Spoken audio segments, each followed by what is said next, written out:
La batalla de Ayyalut fue una batalla acaecida el 3 de septiembre del año 1260 entre el ejército mameluco egipcio bajo el mando del sultán Qutuz y el emir Baibars y el cuerpo mongol del ejército de Hulagu bajo el mando de Kitbuka. Los mongoles serían derrotados y Kitbuka sería asesinado. La batalla se conoce que tuvo lugar en el valle Yezreel, cerca del manantial de Ayyalut, situado al pie noroeste de la cordillera de Gilboa, al oeste del pueblo de Gidona, a unos 15 kilómetros al noreste de la ciudad de Beit Shan en Israel. En la historia militar, este lugar también es famoso por el enfrentamiento de Saladino y los francos en septiembre del año 1183. 7 años antes de esta batalla, más en concreto en el año 1253, en un Kurultay de Mongolia, se resolvió la cuestión de una campaña contra los ismaelitas nizaríes, quienes se encontraban en Irán y el califato abasí. El gran Khan Motke nombró a su hermano Hulagu comandante de su ejército. Ya en el mismo año, la vanguardia mongola, bajo el mando del líder militar Kitbuka, estaba activo en Kushistán. El ejército principal cruzó Amudarya a principios del año 1256 y en un año destruyó las fortalezas nizaríes ubicadas en el oeste de Irán. En febrero del año 1258 fue capturada Bagdad, la capital del califato abasí, y luego, en el año 1260, Alepo, para posteriormente capturar Damasco. Después de recibir la noticia de la muerte del gran Khan Motke, el 11 de agosto del año 1259, Hulagu decidió retirarse a Irán con la mayor parte de su ejército. Kitbuka fue nombrado comandante de las fuerzas restantes. Al retirarse, Hulagu envió una embajada al sultán mameluco Qutuz en el Cairo exigiendo sumisión. En respuesta al ultimátum, el mameluco, por iniciativa de Baibars, ordenó la ejecución de los embajadores y los preparativos para la guerra. Posibles aliados de los mongoles, los cristianos de Palestina, acudieron inesperadamente en ayuda de los mamelucos. Julián Grenier, conde de Sidón, atacó el destacamento mongol sin provocación ni aviso. El cuerpo mameluco, que abandonó Egipto el 26 de julio del año 1260, atravesó el desierto del Sinaí y derribó la barrera mongola en Gaza. Recibió descanso y alimento en Acre. Después de descansar bajo los muros de una fortaleza hospitalaria, los mamelucos atravesaron el territorio del reino de Jerusalén hasta Galilea, colocándose detrás del ejército mongol. Kitbuka estaba en el valle de Beka cuando recibió la noticia de que los mamelucos habían entrado a Siria y se dirigían al norte. Reunió a sus tropas, las dispersó por guarniciones, marchó hacia el sur y tomó las posiciones cerca de Ayyalut. La elección del lugar para esperar al enemigo era lógica. Corriendo a lo largo del pie norte de Gilboa y el arroyo de Wadi, Yalut podía proporcionar un abrevadero para los caballos, y el valle circundante proporcionaba pastos y espacios para las cargas de caballería. Los mongoles podrían aprovechar la proximidad de la cordillera para fortalecer su flanco.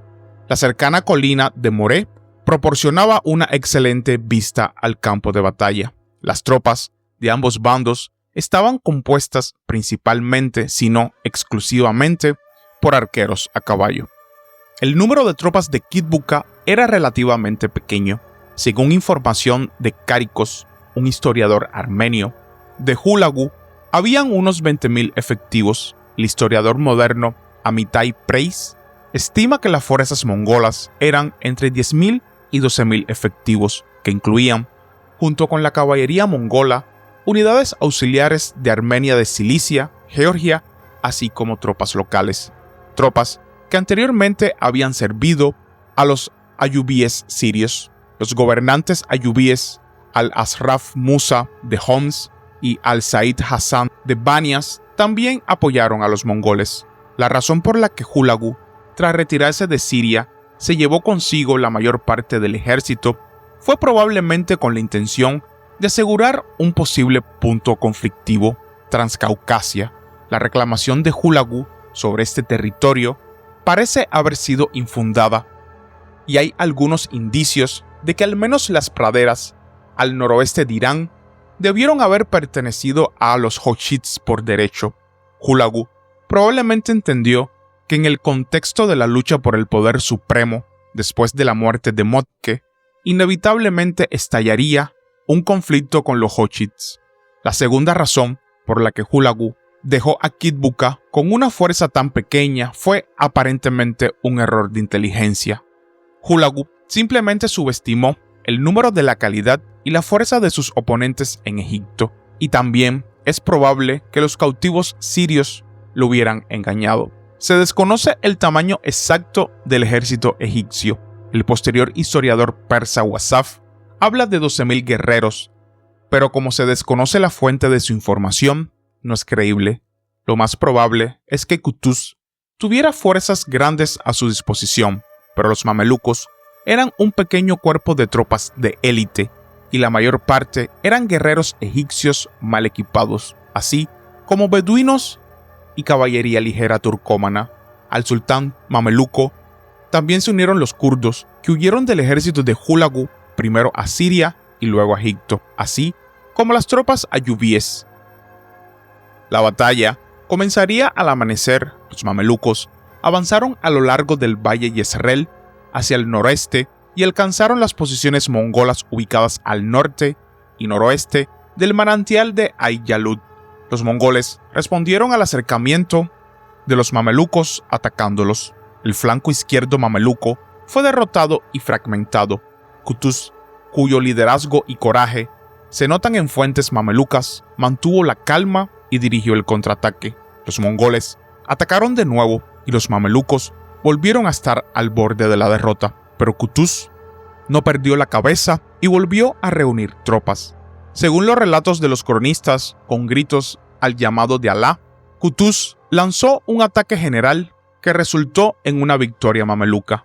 Probablemente fue en este momento cuando Kitvukha fue asesinado, lo que provocó la dispersión final del ejército mongol. Uno de los factores que contribuyó a la victoria mameluca fue la deserción de Al-Afraf Musa, quien, desde el comienzo de la batalla, estuvo con sus tropas en el flanco izquierdo de los mongoles. Después de la derrota, los mongoles aparentemente se dividieron y huyeron en diferentes direcciones. Un grupo subió a una colina cercana e intentó resistir, pero la mayor parte de esta fuerza fue capturada o asesinada por los guerreros de Baibars. Los que lograron escapar fueron capturados y asesinados por residentes locales. Rashid ad-Din informa que algunos supervivientes buscaron refugio en los campos, probablemente en las llanuras aluviales de Wadi Halut o en las proximidades del río Jordán. Sin embargo, estos fugitivos encontraron su fin cuando los mamelucos incendiaron los campos.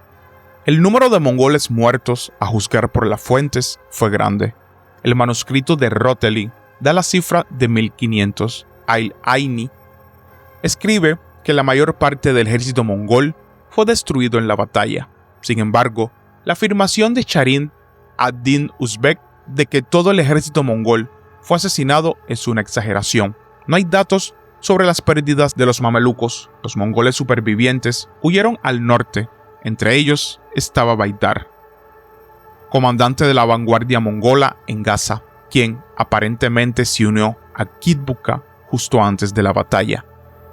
El historiador Hetun Patmich escribe que los mongoles supervivientes se refugiaron en el reino de la pequeña Armenia. Las autoridades mongolas en Damasco, junto con sus secuaces locales, abandonaron rápidamente la ciudad, pero muchos de ellos fueron asaltados y asesinados por los residentes locales. Lo mismo ocurriría en Hama y Alepo. El campamento de Kitvukha, que probablemente permanecía en el valle de Beka, fue capturado junto con su familia. Id al-Hamid escribe que muchas mujeres mongolas fueron capturadas sin mencionar dónde.